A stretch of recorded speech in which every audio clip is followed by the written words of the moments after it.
and thanks for having me on this big stage.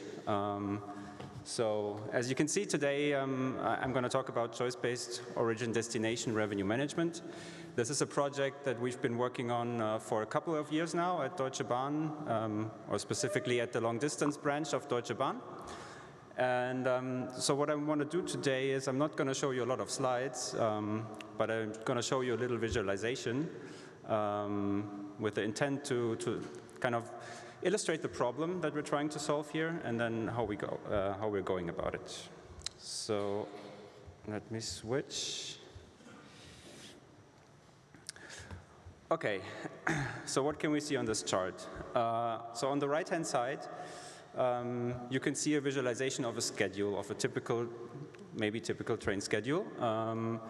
So this, for example, is trains running from Berlin, which you can see at the bottom left, to Munich at the bottom right. And each of those lines is a train connection, leaving at a specific point on time. You can see like time goes along the y-axis, early trains are up there, and later trains are further down on this graph. And you can see they have, like, some have a few more stops in between, some have fewer ones, and there are some that have where you need to change to another train.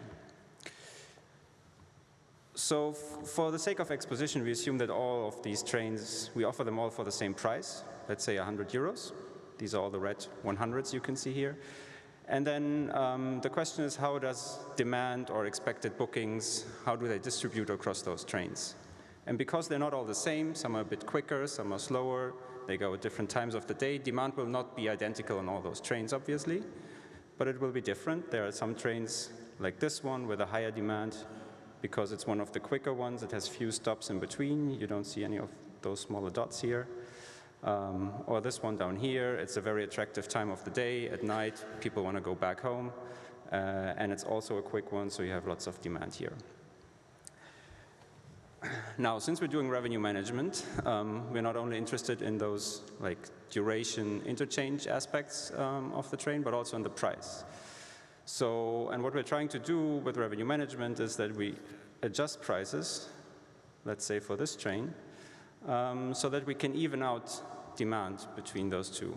Because they all, I mean, in the end, they're all the same physical train, so they have all the same seat capacity, so we need to fill up that capacity in a good way. And so we could try to play with all these prices to a point where we have a perfect distribution of demand. But in fact, I said we're talking about revenue management, so, and we don't see any revenue here right now. So let's add that into the picture. And now this little staircase is basically a stacked bar chart of all the revenues. So basically you have your expected bookings. You multiply that with the price that you're offering, and that gives you an expected revenue for that particular connection. And then, of course, we're maybe not that interested in just that one little bar, but with the sum total. That's what you see down here. And now you can see again, okay, let's reduce this price a little more. Now you can see that, of course, we add a lot more demand to this particular train. We also add more revenue, if you observe the little blue bar up there. But you can see that at some point we're losing total revenue because we're getting, let's say, so cheap that we're diluting our own revenue and that we're taking too much demand away from other trains, for example. And we could play with this until maybe we'll find a perfect, an optimal solution down here, find the highest revenue we can do.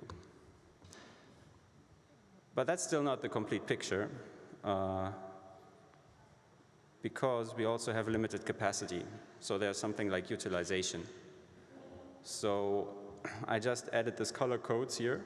So you can see in this example what the utilization of a particular train would be. So for example, this one, I don't know if you can read those small numbers, but there you see like the first two legs of that train are 100% full. If I go down to this one, you see that the last one there is even, it's 108%, so it's overcrowded.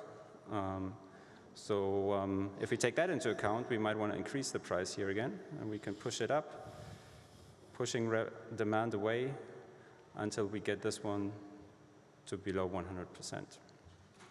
And again, we would have to do this with all of those prices to make sure we get the perfect or the optimal amount of revenue, but at the same time, we avoid overcrowding and only sell the seats that we actually have on our trains.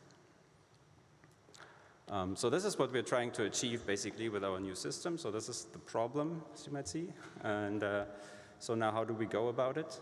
In the past, we made demand forecasts for each of our trains individually, basically. So each of those trains that you could see here would have its own demand forecast. And of course, you would know that if you increase the price for a train, you lose some demand. If you lower the price, you'll get more bookings. But we would not see the interconnection between neighboring trains. So what we do here now is we move our demand forecast away from specific trains, and instead we move it just to these abstract time windows over the day. So these bars on the left-hand side are the amount of demand. You can see that there's more demand, for example, in this evening time window. There's less demand during the day. There's a bit more in the morning again. And also the color code tell you something about the willingness to pay of those customers. So generally, darker colors mean a higher willingness to pay. Lighter colors mean a lower willingness to pay. And so once we have that, it's just a question of mathematical modeling to decide how this demand actually goes over to these trains that we're offering, depending on properties like duration of travel time, number of interchanges, or most importantly, price. And when we have that model, of course, we could, again, use my little mouse here and play with it until we reach an optimum, or we do this in an automated way, put it into an optimizer, and let it run, and it will figure out the perfect set of prices for this day, which now gives us the maximum amount of revenue, but at the same time keeps all these utilizations in check. You can see, if you remember the first slide with that fixed price strategy, I mean, of course, these are just example numbers and not real numbers, but you can see that there's a revenue increase of about 20%, 25%. So doing revenue management gave us a lot more revenue. On average, we decreased most of our prices. So we're not making revenue by being especially expensive, but by actually being able to lower prices where we have enough capacity. So we actually have more people on our trains. So it's also a good thing for our customers.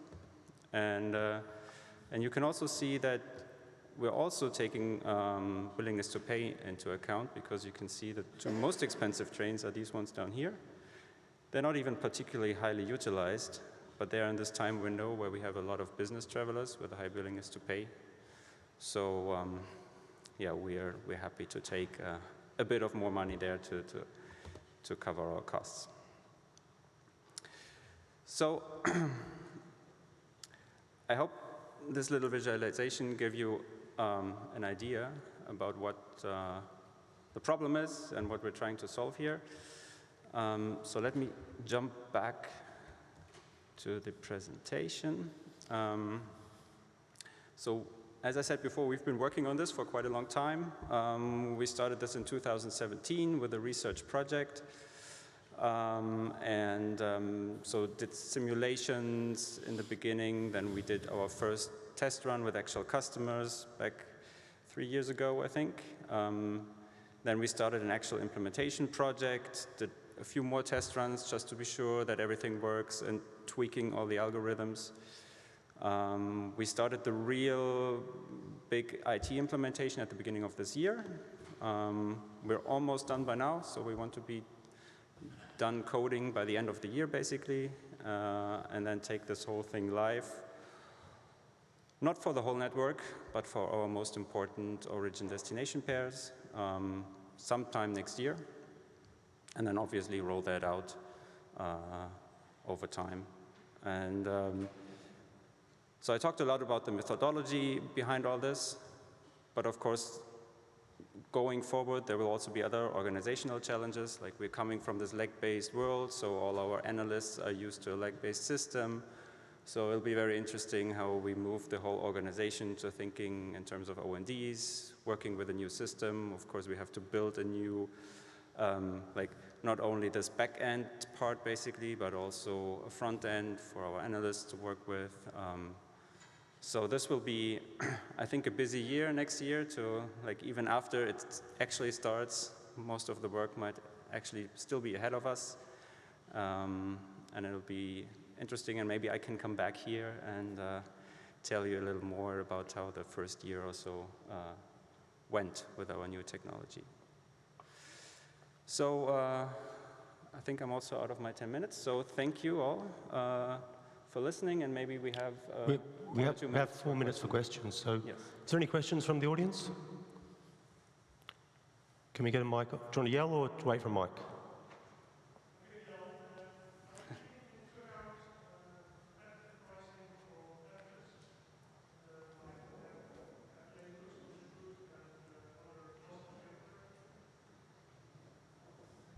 So if I understood it correctly, the question is, do we take competitors or prices of competitors into account, right? So at the moment, only implicitly. So basically,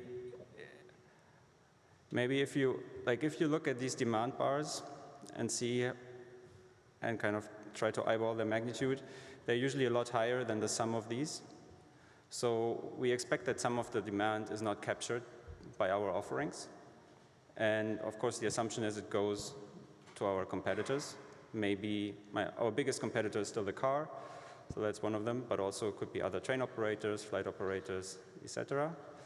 But we're not modeling their offerings explicitly, like we're not monitoring, or we're not putting their prices in here automatically, because that would have difficult, let's say, repercussions in how the algorithm behaves. If it's not certain that you always want to automatically adjust to your competitor's pricing. You probably want a human in the loop there. Thank you. And there's another question.